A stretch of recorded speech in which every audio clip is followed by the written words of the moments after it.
一つは頭の中で映像が出てくるんですよ。で僕はオルゴールの博物館やっておりますからオルゴールのコレクションをするために、ヨーロッパに行ったりアメリカに行ったことがあるんですけども、そこでオルゴールの音を聞いて1曲目は楽しいのすごいと思うんですよ。ところが2曲目3曲目になるとみんな同じにしか聞こえないんですよ。それはなぜかというとメッセージがわからないから。日本人は演歌の曲を聴くと何回聴いてもいろいろな曲を聴いて想像できますよね。でも例えばクラシックの曲を聴いてそして、そのイメージが頭の中に浮いてくるかというと浮いてこないんですね。でバレエを見てる人がフィールドバレエのウイスキーを飲む時には飲みながら映像が頭の中に湧いてくるんですよ。で基本的に深掘りすることが人生の喜びなんですよ。感じることが人生の喜びなんですよ。ですから、メッセージのあるものをメッセージを聞き取ることができた時にあそうかとか、そして自分の波長があった時に喜びを感じるんですよ。で多分、ウイスキーを通してバレエを通して両方が言えると思うんですね。でバレエを見てウイスキーをフィールドバレーというウイスキーを飲んだ人はバレエを見た時にあのウイスキーの中のこの味はこの香りはこのシーンなのかとかっていうふうに想像するんですよ。その想像することが楽しいんですよ。でそういうものがどんどん広がっていく。それがこう多ければ多いほど、人生は豊かだって。でやっぱり最終的には一生は一度しかないわけですから、みんなが豊かな人生を送るために、豊かな人生を送るための我々はこう一つ一つを積み重ねて作っていけたらばそんな幸せなことはないと。で僕は人生で一番面白いのはみんなから感謝されることだと思うんですよ。ありがとうと言われることだと思うんですよ。でそういうものをお二人はいつも作っているような気がします。自分では意識してないんですよね。でも多分そうだと思うんですね。先ほど伏見さんが最初の原子を作るのにちっちゃな一つから始まるっておっしゃったんだけども、本当にバレエダンサーもそうだと思うんですよ。今舞台で踊ってる人たちはプロフェッショナルですけども、そこに至るまでやはりちっちゃい時小学校もう幼稚園くらいから始めますね、ほとんども。それからやっと学業が終わってプロフェッショナルになってやっと今の舞台に立ってくるんですけども、それを育てるっていうか育つというか、その時間の長さ、時間の充実したその期間っていうのは人の一生の間のとても大事な時だと思うんだけども、それが終わってやっと舞台で踊って人に感動を与えられるダンサーになります。でもそれが終わりがない仕事だと思うんですよ、ダンサーにとって一人一人が。ですからここで完成っていうようになって、ダンサーは一人ずつがこれでもかこれでもかってできるだけいいものを舞台に残そうとするし、自分がやることが正しいのか一体何のためにやってるんだろうかって迷う時もあるんだけど、ある時自分が踊ることが人のためになるっていうことをやっと年を得て分かる時が来ます。そしてそれが音楽と一緒になって自分の心を踊りを通して人様に伝えて、それが心に響くまでの時間っていうのはすごい長い時間がかかるんですけども、子供時代からそういう生活をしてますから大変ストイックな時期も過ごすと思うんだけれども、ですから舞台に立つダンサーっていうのはすごい人間的な輝きがあるのかなと思って、そのウイスキーが出来上がるまでの時間と一人のダンサーが育つまでの時間を私はちょっと今オーバーラップして考えたりしてみました。そうですね。ブレンダーっていうのはこう生まれたてのウイスキーが樽に入ってそれが製品としてこう使われるまでをこうずっと見守ってやるという仕事でもありますけれども、そう樽の中にはすごい早熟型のものもあれば、20年30年かかって本当にこう最高のこう輝いた姿を見せてくれるものもあると。ですからブレンダーの仕事だとすると、この樽はいつどんな時にこう商品としての出番を与えてやるのがベストなんだろうかなということは常に、考えます。役作りみたいなもんですね。ですね。で、ところがそういう配慮が、100万樽あったら100万樽に全てに及ぶってわけでもないから、ものによっちゃ時にこうピークを過ぎてしまって、ウイスキーでいうとちょっと樽に負けて木の香りや味ばっかり強くなってしまって、非常に使いづらい存在になっちゃったというものも実際のところはあるわけです。でもそれがどうもブレンダーとして仕事をしてみると、それはそれで出番があるってことがだんだん分かるようになってきて、それはたくさん使っちゃいけないんだけどっていうか、どんな場面にでも使えるわけじゃないけれども、あるところでこうほんの少量を加えることで、そのちょっと熟成オーバーしたやつがものすごくこう他の若い酒たちに活気を与えるっていうかですね、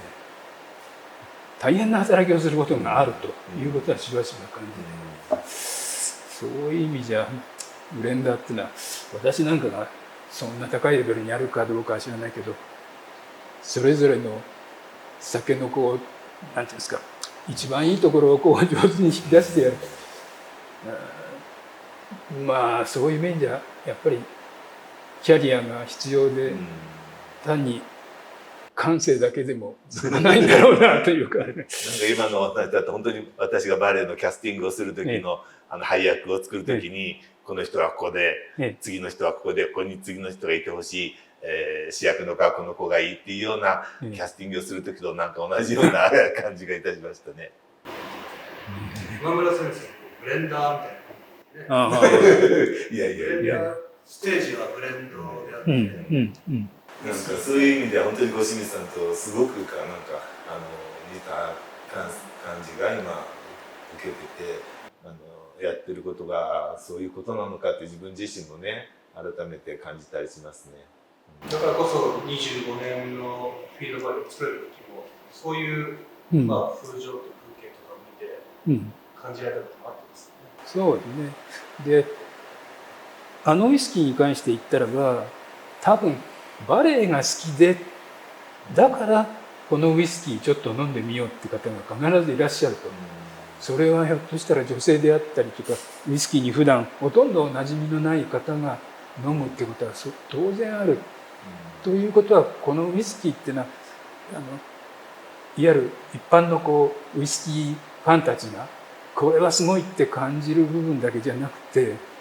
そういうある意味入門者的な初めて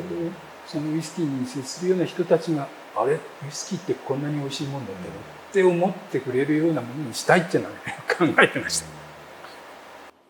だから単なるいわゆる私たちが普段仕事をしているなんですか、ウイスキーの評価軸だけじゃなくて、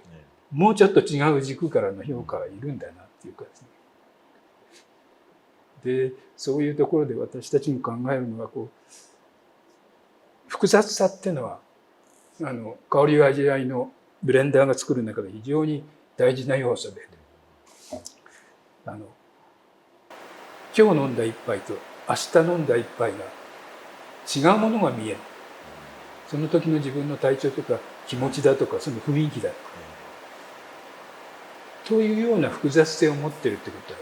ものすごく大事なことだと思っていて、